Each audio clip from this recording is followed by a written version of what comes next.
The last time we saw the Canadian men's team in action was in September with friendlies against Qatar and Uruguay. They easily handled Qatar, but then dropped their match against 13th-ranked Uruguay by a score of 2-0.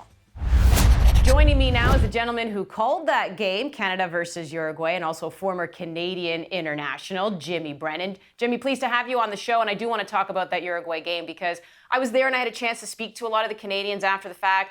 Herdman, Eustachio, Kamal Miller joined me. And to a man, they were all saying they felt they should have walked away with something, whether it was a draw or even a win. Do you agree with that?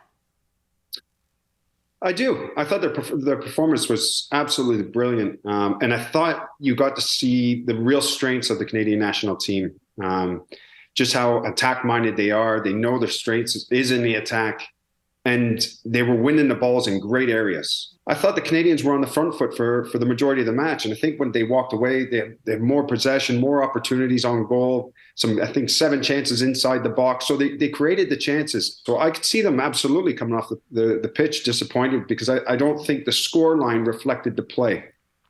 It was the challenge they wanted. And to your point, lesson learned, because typically they are very clinical around goal.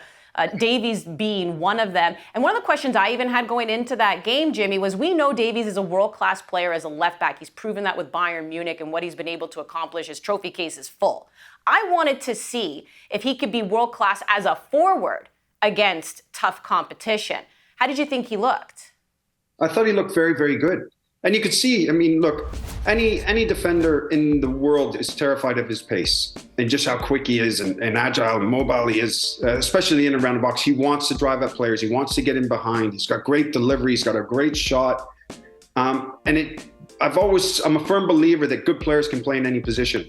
And whether you're asking him to play left back, up top, left wing, he can play in all these positions. He can play in those dropped areas into the pockets, and he's effective and he's very dangerous. I think at times, though, especially in that match, I think he was trying to overdo it because I felt like he thought, maybe I've got to take this game on my shoulders now and try to make something happen. But for the majority of the time, I thought he's so lethal and dangerous. He's terrified his defenders, like I said. But what defenders end up doing is they end up dropping off a little bit more. And you can't really do that with him because if you give him a couple of yards, now he's running at you full tilt. So I thought he was very good. And he's such an effective player. He really is. There's no question with the firepower up front between Davies and David. And hey, even Kyle Larin, you can make the arguments not playing a lot with Club Brugge, but then he goes in and scores a goal against Qatar. But that midfield now, Jimmy, that's looking a little questionable because of the injuries, and now we're going to get into lack of playing time with some of the players as well, especially who are on Major League Soccer teams. But I do want to ask you this. So Tiba Hutchinson, I mean, this is longtime face of the national team, but hasn't played since the summer because of injury, even though he's been back to training.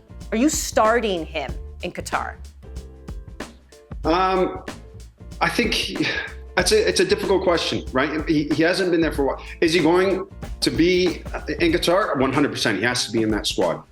Just who he is. He's such a leader, fantastic player. He's gave so much to this country. He deserves to be there. When you look at Atiba as well, Atiba's that type of player where he's got that physique where he doesn't put on weight very easily. He's always looking after himself. Yeah, I know what you mean. Can I get on that plan? Yeah. It might be just genetics because I'm feeling myself go as well every time I look at him. But he's that type of player as well that it won't take him long to get fit again. And he is the absolute true professional.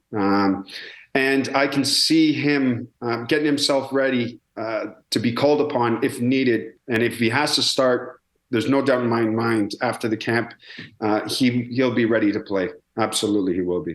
But Jonathan Osorio on fitness levels, he's been dealing with some injury down the stretch with Toronto FC, and then last played a game. He came on as a substitute, just played 18 minutes. We know he's been dealing with those concussion-like symptoms too, and he hasn't really been in action. So it's not so much are you starting him. I guess my question for Jonathan Osorio is, are you bringing him to Qatar if you're Herdman? I'm bringing Jonathan Osorio, yes. If he's in the right frame of mind and he's ready to play, he's been cleared, then 100% you got to bring Oso. Oso for me is one of the best midfielders that we've had in this country for a very long time. The way he plays, he complements Atiba, he complements Eustachio.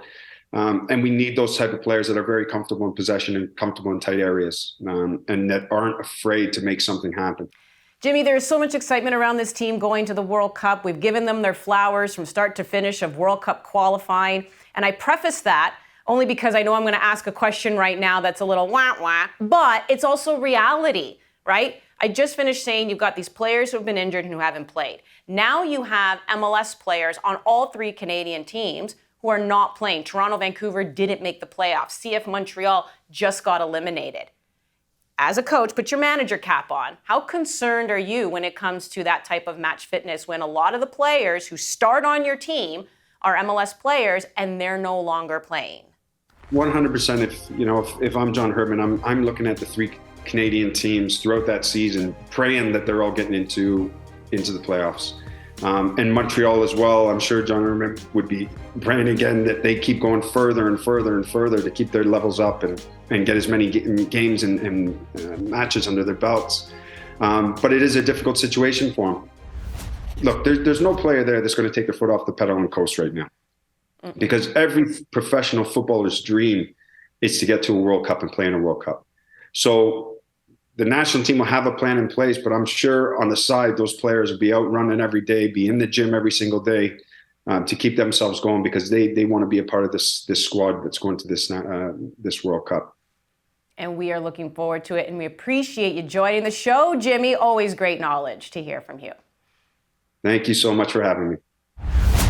If you enjoyed this content, don't miss anything that we're putting out on Soccer North. Be sure to download the CBC Gem app, head to the App Store, and hey, it's free.